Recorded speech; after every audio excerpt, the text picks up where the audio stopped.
series Life and Wellbeing. The meetup is a way to surface stories alongside the results from the Nova Scotia Quality of Life Survey. My name is Jennifer from Engage Nova Scotia, and I am so happy to welcome you here this evening. I'm talking to you all from Tupuktuk, known as Great Harbor in Mi'kmaq, and what is currently known as Halifax, where I'm grateful to have grown up and now work and continue to grow my life. Our guests and all of you are joining us from across the province, which is part of Mi'kma'ki, the traditional and current lands of the Mi'kmaq that extend beyond Nova Scotia. Here in Mi'kma'ki, the peace and friendship treaties are the foundational to our relationships with each other and the land. We are all treaty people, and we all have the responsibility and opportunity to learn about the treaty.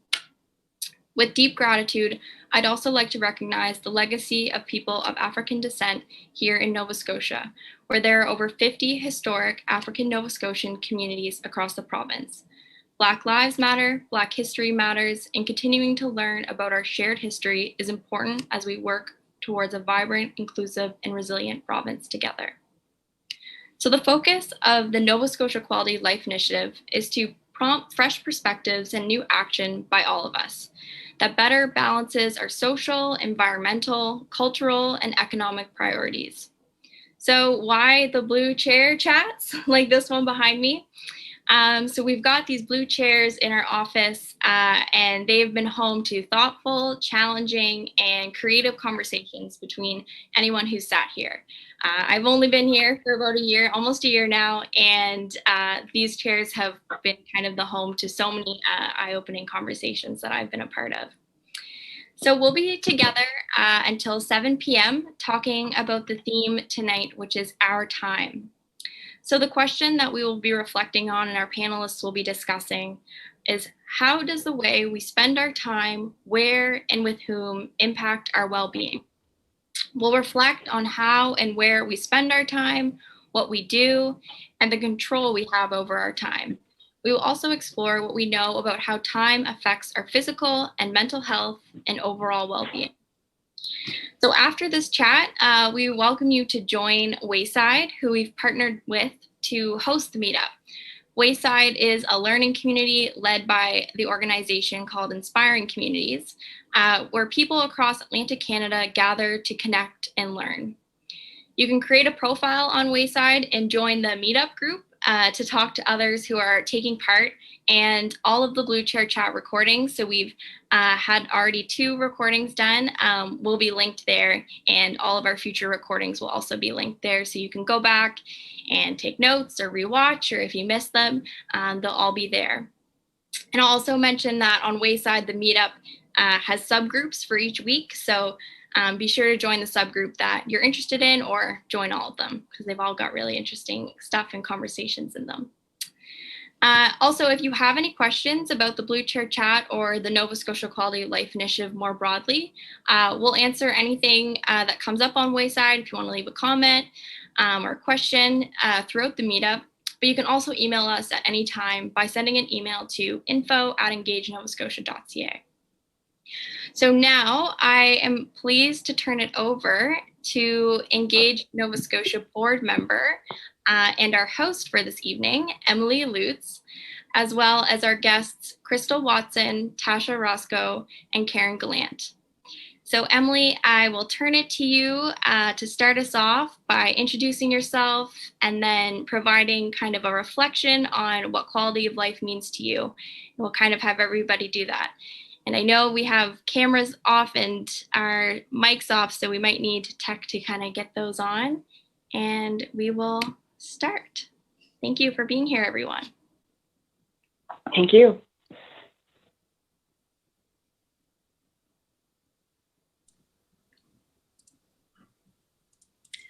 I'm still just trying to get my video to turn on. It says the host has stopped it. Oh.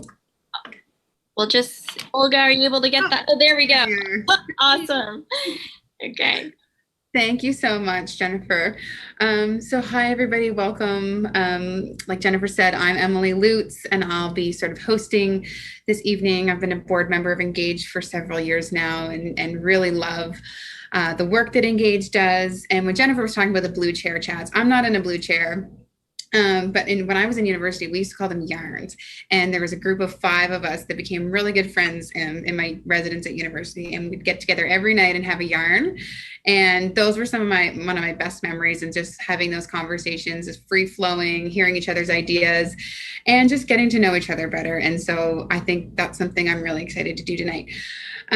So that's me. I'm the deputy mayor in Kings County. And I will say too, my lights turn off automatically. So if you see me moving around and waving, it's because I'm trying to get my lights to turn back on. So that's just, there we go. They keep clicking. So I'm going to talk about the question we're going to talk about tonight. And then rather than me introduce our wonderful guests this evening, I'll get them to introduce themselves, because of course they will do it best. So what we're talking about tonight is how we spend our time. And we're talking about, how does the way we spend our time, where and with whom, impact our well-being? And a really timely question, I think, in this day and age, of course. So I am a mom of 3 children. And so when I think about this question, my kids are 5, 3, and 9 months old. And I'm, of course, the deputy mayor of the 3rd largest municipality in Nova Scotia, and I keep a rather busy schedule. We're farmers, so my husband's also a farmer. So we both have quite busy jobs. And so as a working mom, working parent who has had 2 children in my job, while I've been in this position in political life, I've thought a lot about quality time versus quantity time with my family. And so I often look at my friends who are stay-at-home moms and feel a bit of envy or jealousy or mom guilt, as many moms have certainly experienced. And really think about what it means for quality and versus quantity time, and really making the time that I have at home with my family one of quality, because it is more limited perhaps than I would like some days. And the other thing that struck me in this question, and I think some of this will preface a bit of the conversation we're about to have, is about the displacement of time. So in my job, it's about giving and giving and giving, and I don't get a lot of time to myself. And if I do need time for me to pursue, whether it's passions or the things that make me tick, or if it's self-care, creative exploits, what have you, I need to ask someone else to give me their time to look after my children as the default caregiver of our family. I need to ask either my husband to give his time, and I would say he's equally required to give it, my mom, or we need to pay for childcare in order for me to do other things. So often when I think about that displacement of time, that's something that sort of impacts the way I'm able to access spare time and time for me. And so when I think about time, those are the 2 things that came up for me right away. So I will turn it over one by one to our panelists to introduce themselves. And I think I'll start with Crystal. So go ahead, Crystal. Hi, good evening, everybody. My name is Crystal Watson, and I'm the Executive Director of Recreation Nova Scotia, but I'm also a full-time PhD candidate at Dalhousie. And so when I think about quality of life, I think about having the choice of being able to do things that bring me joy and make me happy. And having, I guess you can say, 2 full-time jobs is definitely, I guess, cause for concern in most ways, because I feel like sometimes I don't have a lot of time to do the things that I do enjoy. But I really feel like this past year has caused me to really rethink how I spend my time and what I do with my time and with whom I spend that time, so that I can get the most out of it each day. Yeah, so I think I'll leave it at that. Thanks, Crystal. We'll go to you, Tasha, next to talk about who you are and what does quality of life mean to you. Okay, my name's Tasha Roscoe, and I live in Berwick, not too far from Emily. And I'm a mom of 2, a 6-year-old boy and a 12-year-old girl. I also homeschool both of those children, and one of them has a pretty high functioning disability, but nonetheless, it's time consuming. when I thought about the question the other day, I didn't really sort of feel like I got my head around it. I had to take some time to think about it, and that's hard to find. It's time to contemplate.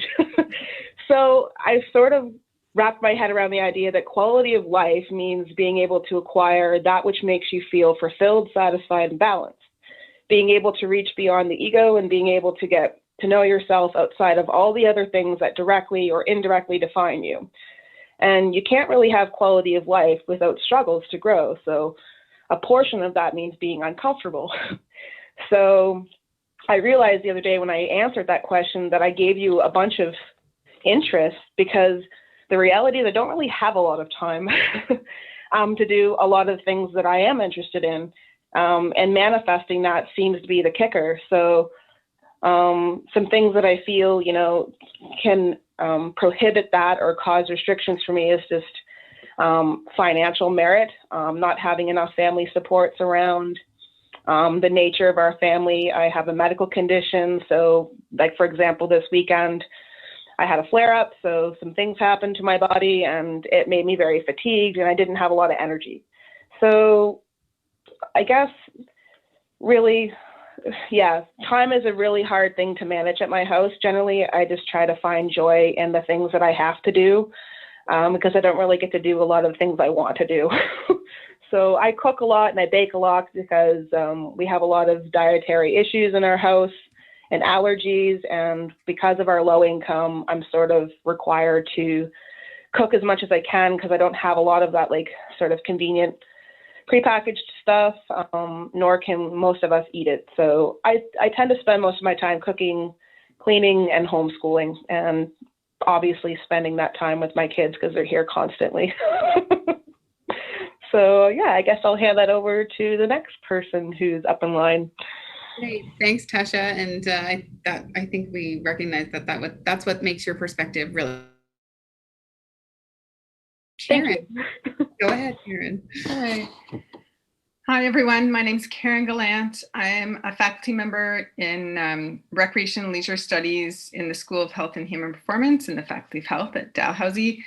And there I teach and do research particularly related to how people come to feel a sense of belonging in communities, and particularly the role of people's recreation and leisure activities in helping people to feel a sense of belonging in communities. And certainly people's engagement in recreation and leisure has a lot to do with time use and time availability for sure. I have two children, one's 9 years old and 12 years old. I live on the peninsula in Halifax and love to be able to walk and bike around the peninsula. And I usually have a lot of balls in the air at one time. So also, like others have mentioned, time management is definitely something that's often on my mind. And I think I mentioned when I had a conversation with this group when we were preparing for this session last week that I don't like the term work-life balance anymore. I think with COVID, I've been working at home exclusively since, for over a year now. And so for me, I've kind of given up on the idea of balance and just trying to kind of take life as it comes and try to have the different bits of my life fit together as best I can. So when I think about what quality of life means, given this a little bit of thought, tried not to look at any, kind of academic definitions and kind of think about how I would think of it. And I think having a high quality of life is your sense that you have the life that you want, and that you feel you can weather the ups and downs of everyday life with the supports that you have around you.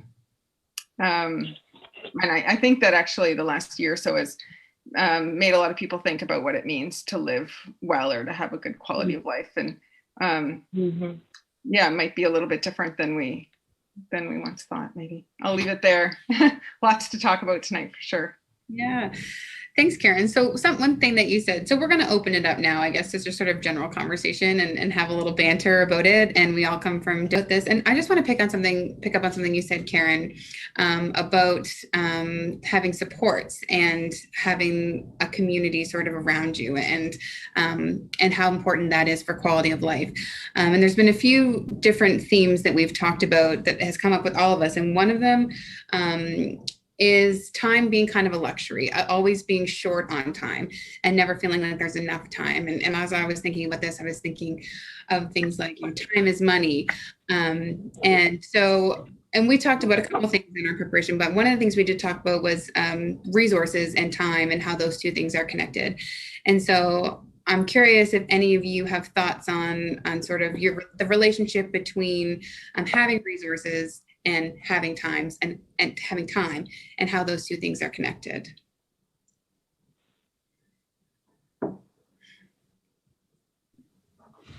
I guess I can go first, or just I can pass a thought on, I guess.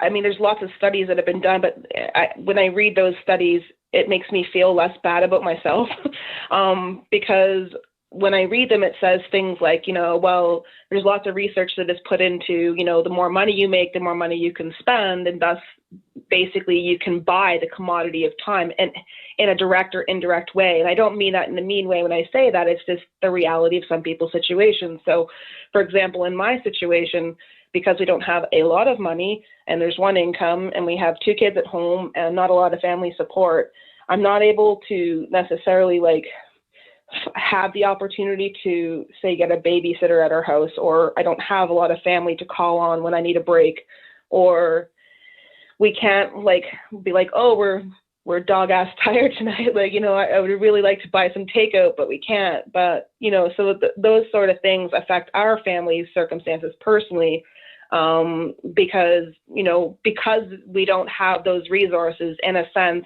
we are spending more of our time surviving. So in my situation, surviving is a full-time job. But you just try to not personalize that and just sort of roll with it and try and find those little joyful moments in that crazy roller coaster of your life, because it is really all you have. And if you don't find the joy and humor in it, then you will go crazy. So, yeah.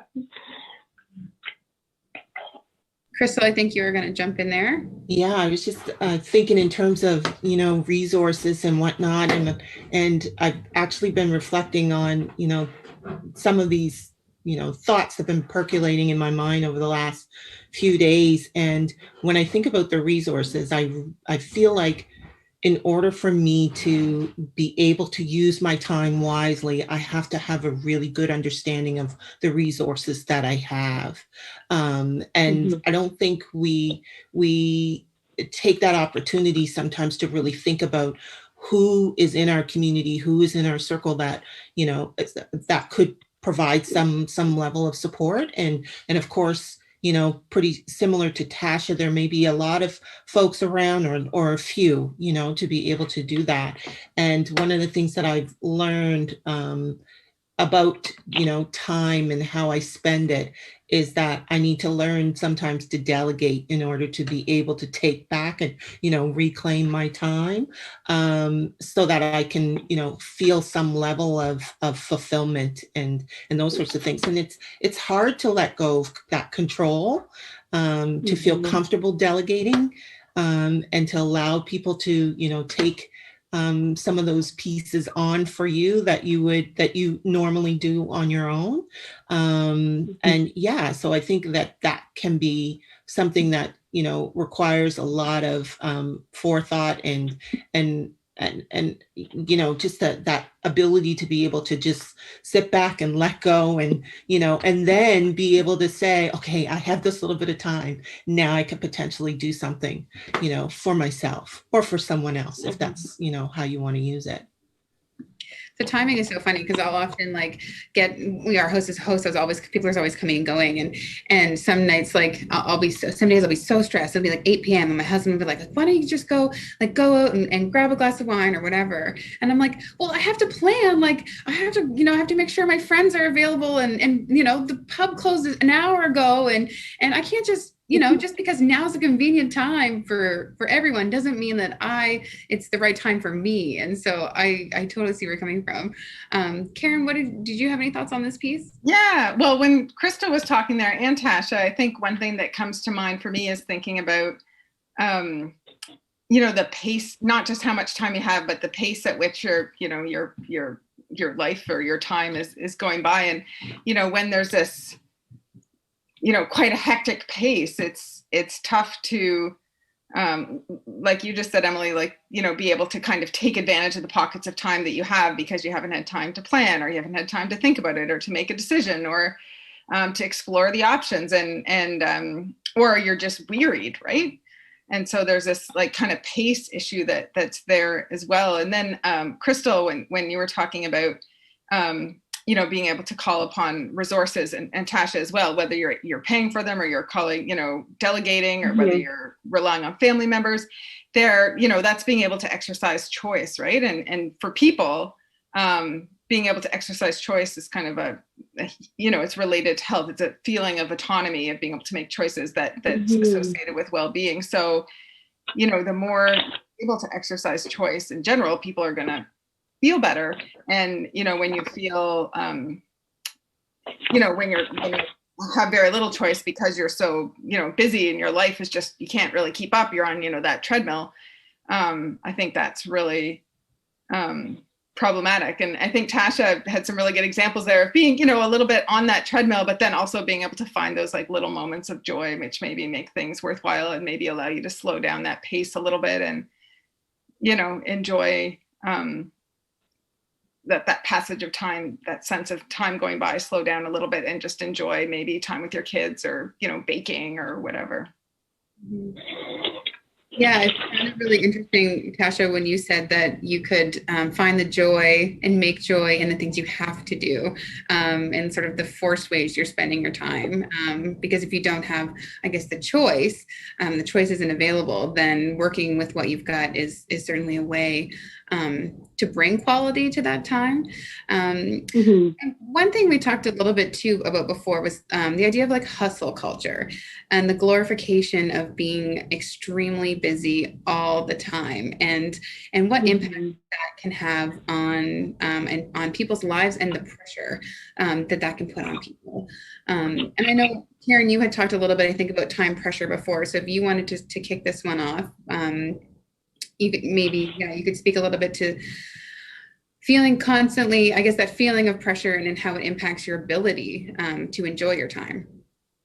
Yeah, I mean, there's some, certainly like some research that suggests when people feel a sense of time pressure, they feel more disconnected from others, which, makes sense. If you're late for work and you're walking to work, like you're just barreling along, right? And maybe you're looking at your phone or you're thinking about what you have to do and you're not really taking things in as much. Like it makes a lot of sense that people feel more of a sense of disconnection and that sense of time pressure. I mean, time stress. So feeling, that sense of stress can be healthy for people, right? You can get kind of an adrenaline rush, but people aren't meant to feel a stress or a sense of time pressure, like, a lot all the time. And that's kind of in this kind of busyness culture where we really, we think it's great, we say, oh, how are you doing? And you're like, oh, I'm so busy, or, I've been really busy. How about you? And, it's kind of, people don't want to be the person who says, oh, there's nothing going on. I've been really relaxed and just putting my feet up,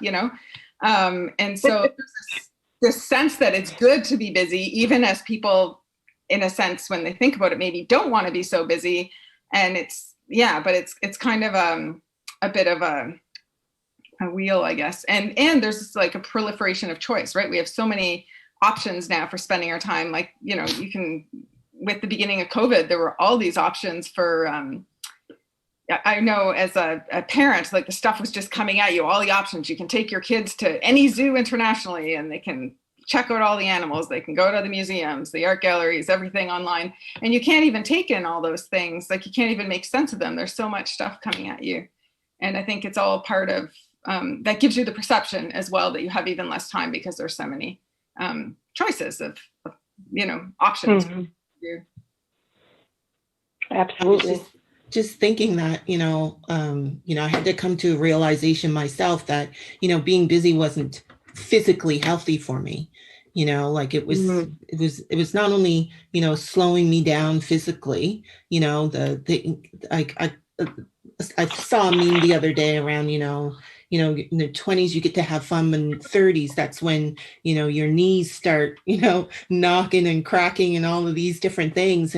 And sometimes I wonder, if my, consistent busyness has had, a negative impact on how my body physically feels. And I know it does. Like, you don't go into healthcare and all of those things without knowing those things. And so I think we need to really think about, the impact of busyness on our physical health, but also on our mental health, because when we don't take the time to unwind and unplug, it really doesn't help us to be more productive anyway. Like things start to become a little bit more challenging for us to focus, to be able to complete. And busyness is definitely overrated. And, I think it's,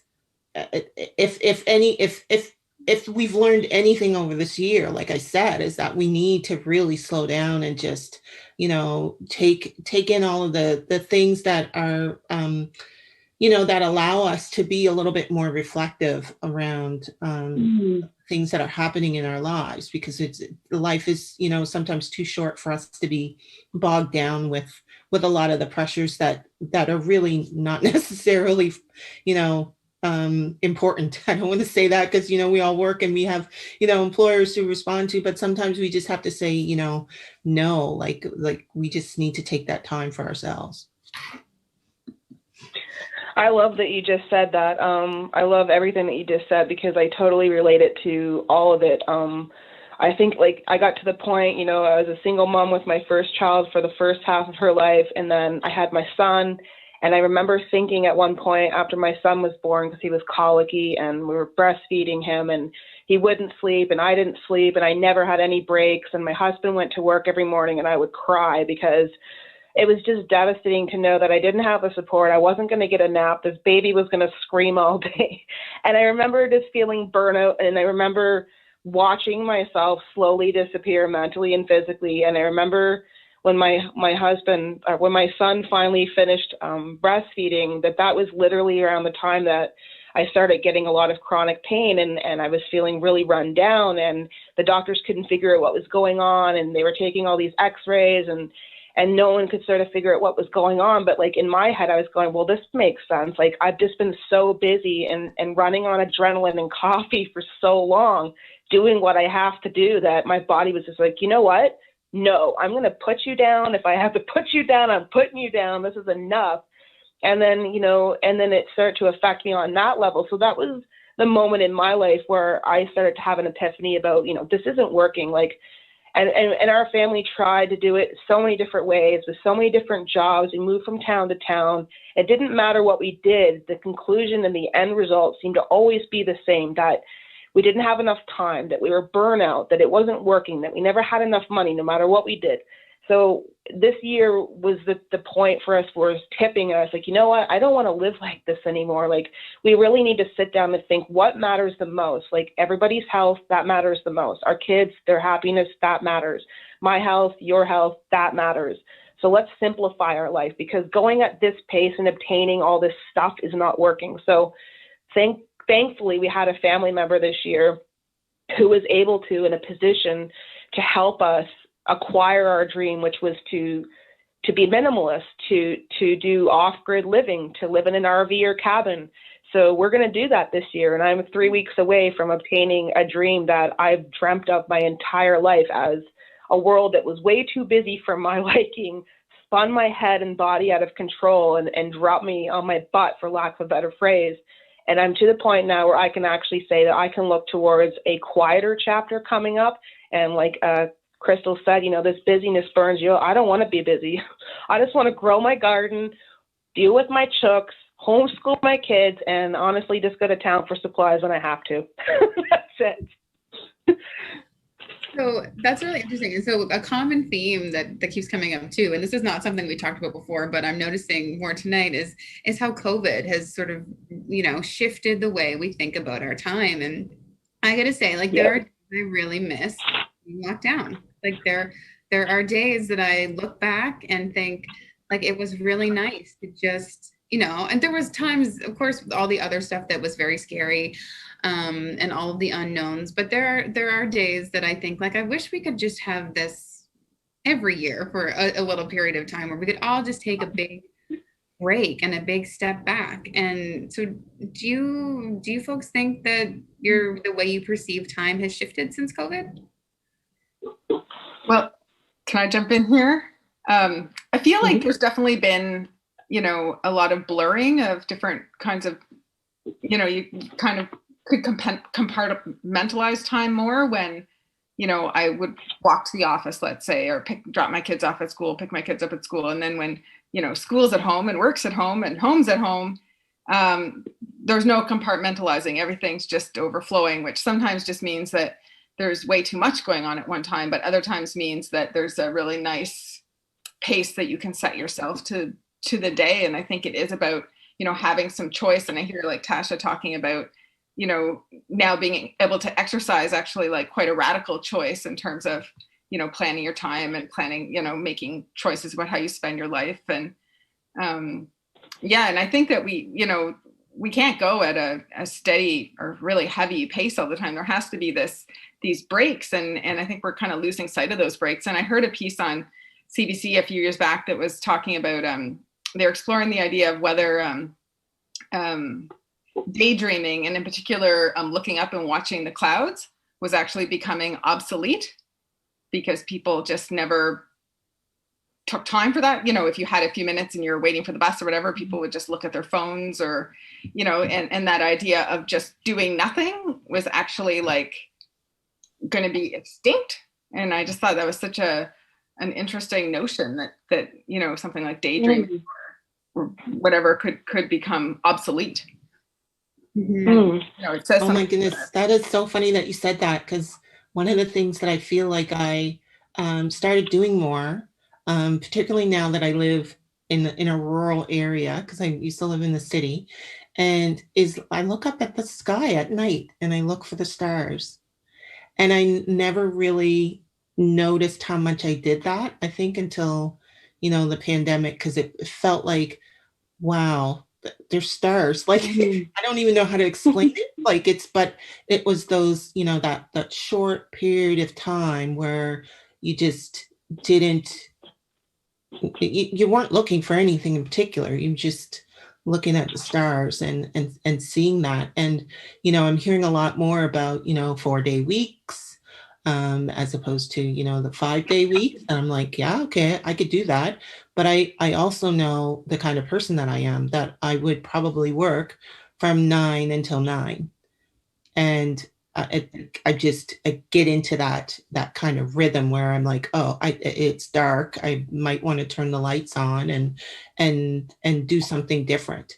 And I think the other thing about, time, at least for me during the pandemic, and pretty similar to what Karen said, like everything was happening at home. Like, I'm a full-time student. I had to study at home, I had to do my work at home.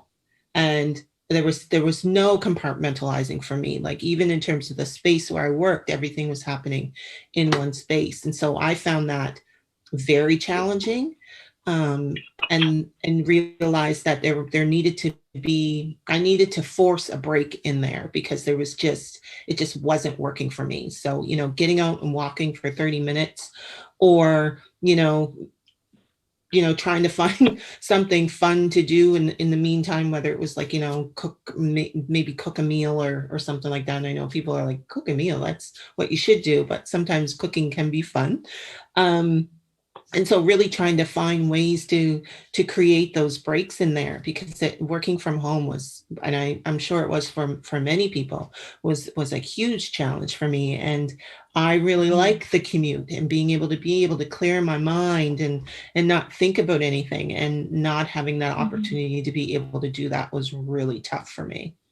One thing I notice is a big Absolutely of those moments between things. And I think that is related to some of this too, and how we've adopted technology during COVID. So, I mean, my days were always packed with meetings, I'm meeting after meeting. And so my meetings used to be like at 9, and then again at 11, and then again at 1, and then maybe at 4 or 5. And there'd always be like a break where I'd have to drive somewhere else to go to that meeting, or I have my commute in the morning.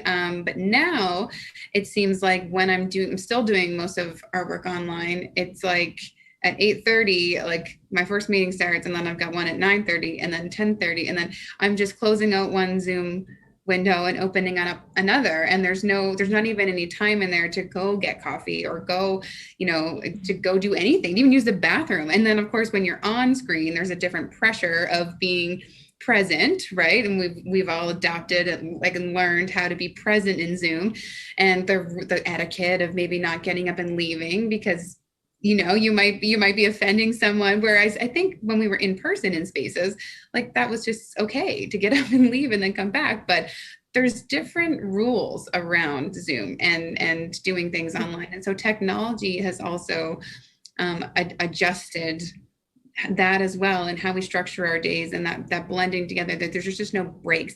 And I think I likened it before to like now when kids watch Netflix, my kids watch TV sometimes, and I find that the episodes are short and they just go and they just feed one after the other. When I was a kid, every 4.5 minutes there was a cartoon or a commercial, and I used to get up and get a snack or get up and use the bathroom, and I was constantly given these breaks for advertisements where I didn't pay attention, and I get up and have a break. But now there's no room for breaks, it seems.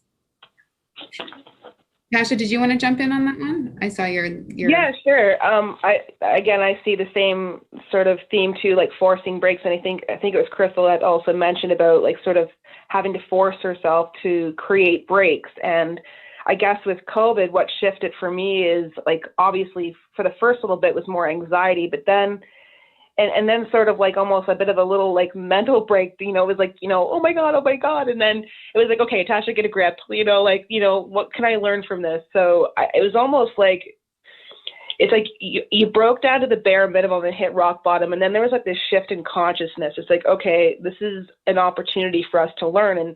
And I heard before people saying about technology, and I got sort of on that train as soon as COVID started, where I was just like, oh my gosh, like paying attention to the news. And then I was like, this is crazy. I'm not going to sleep. Like my mind is just a million miles a minute. So I started meditating in the evenings when I could. I would start reading, in the little tiny pieces of my day where I could pick up a book and just read a couple lines or some quotes. And I would go outside and look at the sky, or we would go to the beach and listen to the ocean. And it was more like just reconnecting with ourselves as we were watching what was around us that we found comfort in break down slowly around us. And it was about sort of, I feel like it was almost like forging your own path from that point. And then so this whole year has been about forging my path. It's like, okay, all these other paths and ways of living are not suiting me. They're not working. Like it's either just causing havoc. It's not healthy. Let's think of a new way to move forward. So for me, it was a big shift in consciousness. It was like almost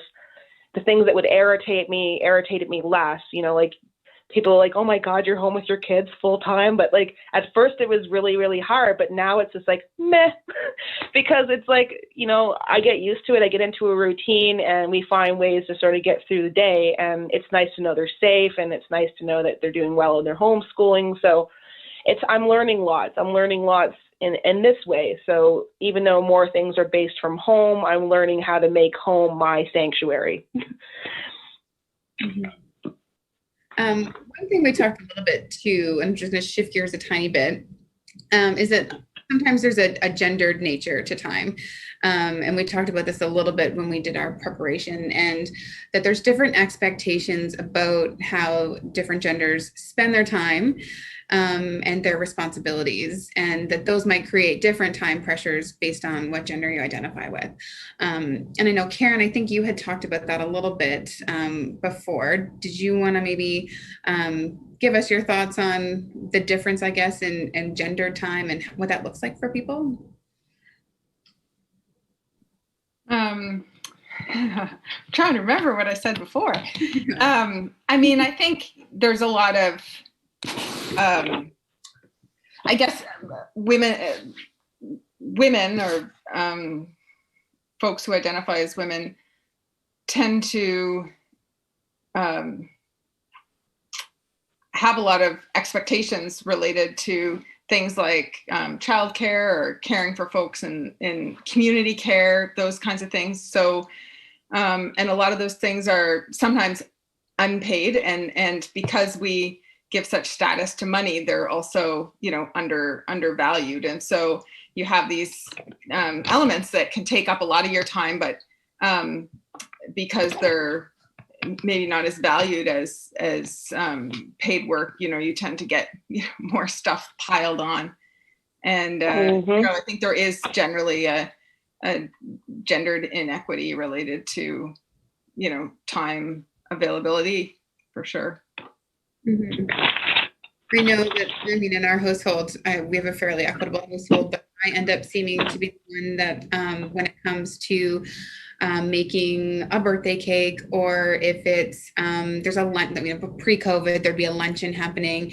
And it was generally not my responsibility, but I took the initiative, I guess, to be the one to sort of invest in those community initiatives quite often, and to dedicate sort of my free time doing that. And I feel like there is no one ever calls my partner and asks him to make sandwiches for things or to bake cookies for things. And we talked a little bit before too about sort of like the mental load and how much time that can take up, and how it's an assumption that it's a woman's role to do certain things, or we will pick up the slack in certain places.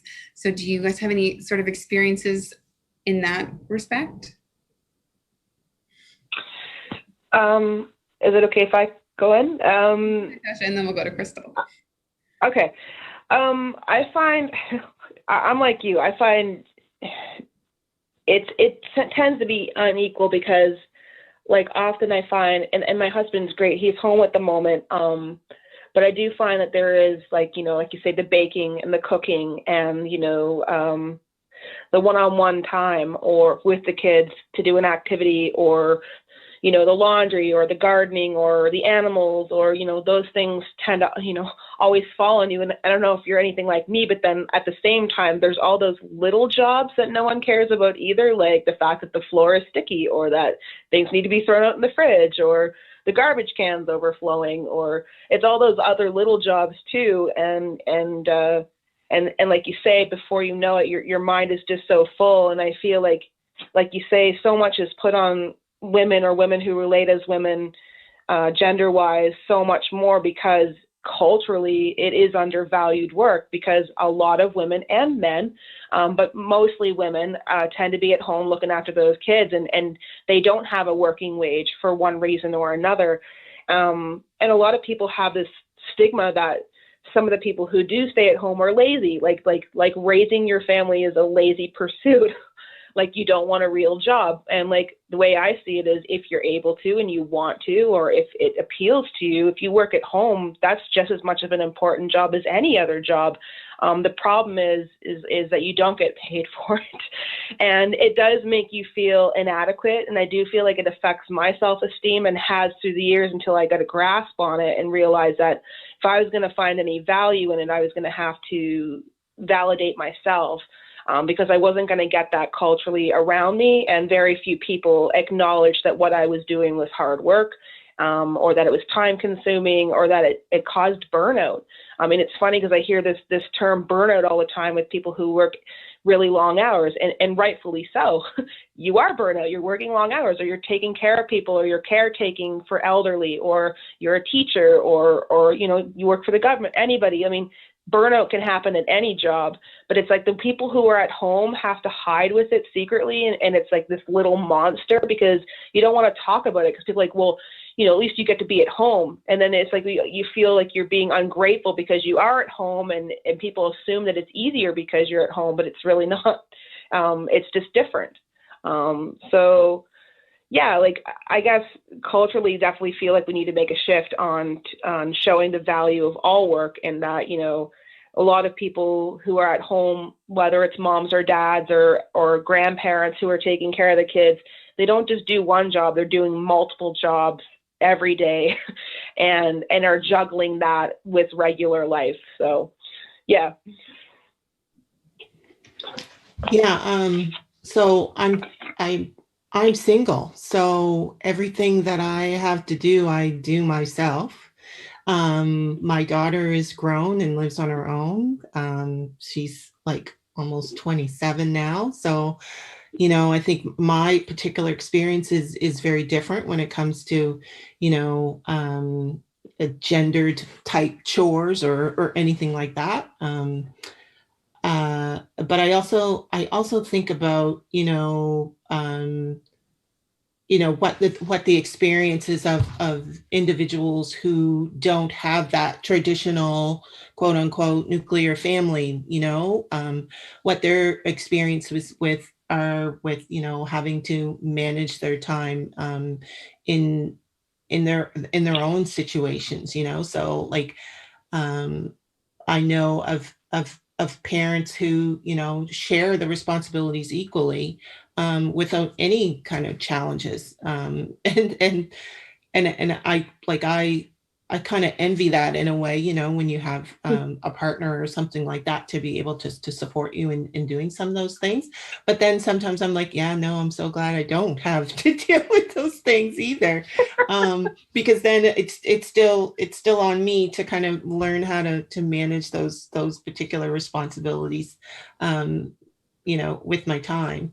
But one of the things that I will say, as a professional who leads a non-for-profit organization, many of our nonprofit, or for impact, as a colleague Annika Volton calls them, are led by women.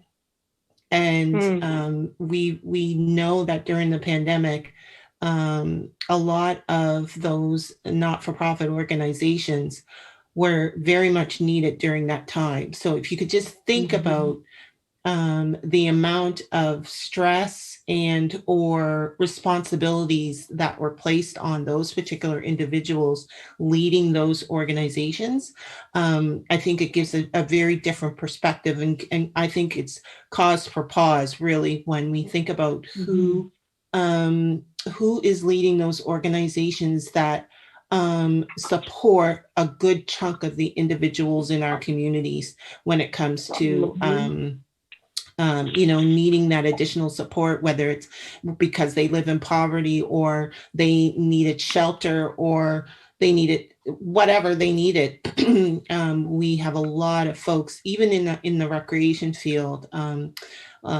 folks that identify as women that are leading these organizations. And so that additional pressure alone, I think having to kind of create some sort of balance between having to deal with those particular issues and then the issues in their own workplace.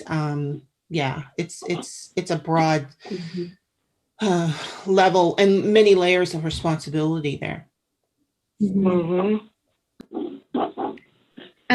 So, and Crystal, I was thinking when you were saying that too, when you're talking about recreation, and just shifting gears a tiny bit, and I think we talked about this a little more our last time too, is sort of in order to recreate, you do need resources and time to do that. And certain, I guess, pursuits lend themselves more, how do I want to put it here? that in order to access recreation, you need time to do so, and you need resources to do so, and so certain pursuits. So if you're taking the bus, that might take more time, add an added layer of barrier to try and accessing those types of things. So, and I know Karen, you had talked to before about time poverty and what that looks like for people, and just how it takes extra time to adds an extra layer of cost and an extra layer of barrier for people to be accessing those things that really are cultural and creative and fulfilling pursuits for individuals. Yeah, excuse me.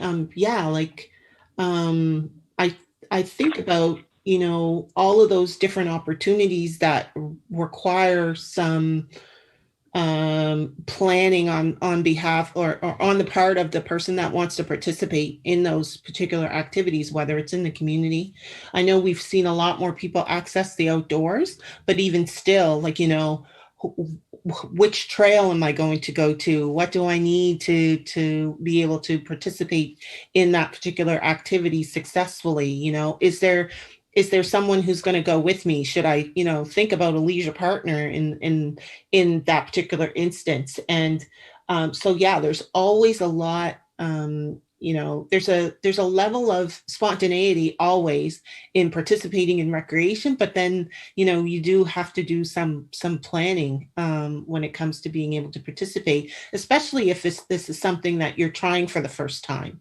You know, you don't want to go unprepared in those particular situations. So I think there's for a lot of people, there's going to be I guess a continuum of what that particular experience might be for them. But we do know that in being able to engage in recreation activities, whether it's, you know, something that's sport based or something that's arts based, is going to really create an opportunity for people to feel that joy in that time, because that's an activity that they've chosen to participate in. And so I think being able to see those kinds of opportunities be available in more communities would definitely increase people's quality of life for sure. Absolutely. Karen, you look like you wanted. Yeah, if I can add to that a little bit. Yeah, I think, like, you know, people's time for recreation or for leisure is the time of most people's lives where they're able to, you know, exercise choice. And, you know, as we talked about before, that's really related to people's health and well-being. So it's a really important avenue. But yeah, for sure, you know, there's, you know, people have different amounts of time. Sometimes people have, you know, your time to do those kinds of things comes in little chunks. Like, I know sometimes I'll be even like reading a book and I'll be like, oh my gosh, I've read the same 6 pages like 5 times, because every time I forget what I read and I have to start over again. So even just to something as easy and accessible as picking up a book feels like it's not even doable, and I have to switch to like recipe books or magazines because I can't actually like commit to anything. So I think there's, you know, and then certainly, you know, time, and I think in our previous conversation, we talked quite a bit about the idea of, you know, time and money being quite closely connected in a lot of ways. And so for folks, you know, whose resources are more limited, their time also tends to be more limited. And, you know, if you're able to kind of live a bit more luxurious lifestyle, you can, you know, purchase some things that make your life a lot easier, or make it, you know, live closer to the amenities that you want to be able to engage in, you know, whether you live close to the, you know, hiking trail or the golf course or whatever. So yeah, there's a really distinct, you know, relationship for sure between, you know, time and money and people's ability to be able to use their time the way that they want to. Can I mention one more thing there that I was just thinking of? And that also is pace. Like, you know, if you're racing through your day trying to be able to have time left for your half hour of stuff that you want to do, sometimes you're not even able to really engage in it then, because you're so, you know, this idea of burnout or of like just being wearied or not having time to prepare, or those kinds of things. So I think, you know, if you're kind of racing through at this breakneck speed to kind of get your hour of leisure, you know, that's not always doesn't always work out very well, I don't think.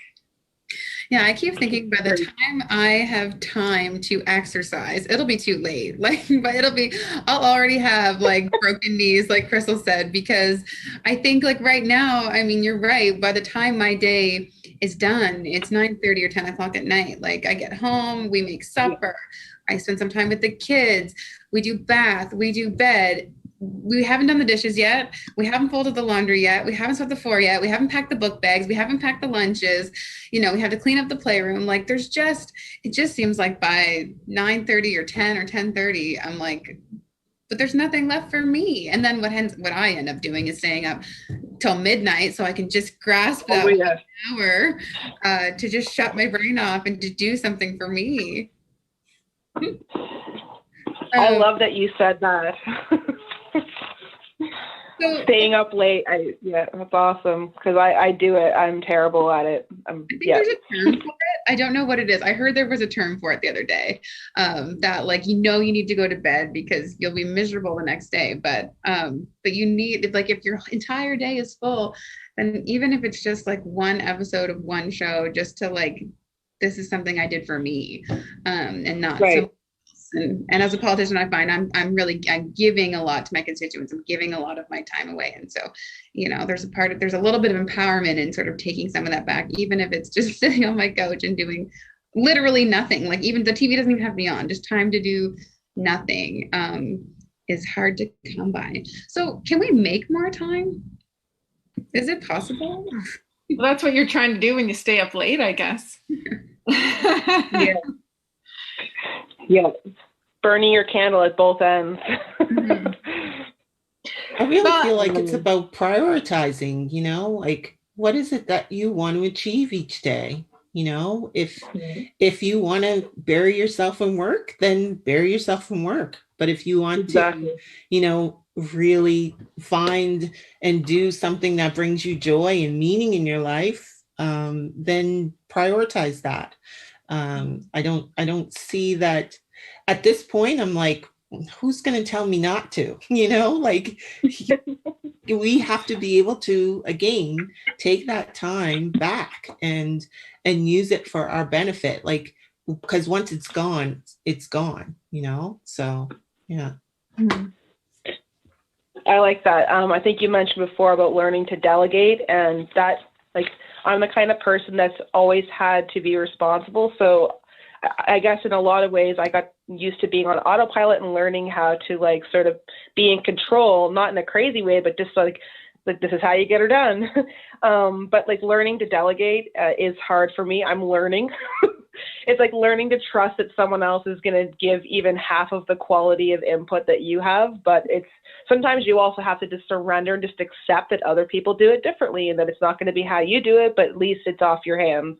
And then the other thing is to get time. Can we have more time? I think sometimes with moms, especially, you have this mommy guilt. So you feel really bad sometimes when your schedule is full and you haven't had that quality time or that quantity of time that you want. And you feel selfish that even to take that 10 minutes in the bathroom and go have a quick bath, or, go read a book for 15 minutes, or to go for a walk, that you feel bad, but it's okay to be a little bit of selfish, because I feel like our culture sometimes, or that whole idea of being busy is like, well, we're not being busy enough. I gotta keep being productive, and we're actually, like you say, not being productive because you're actually burning yourself out. So what time you have left is sort of like this deadhead time where you just have nothing. You're just sort of in a state of because you just don't have it.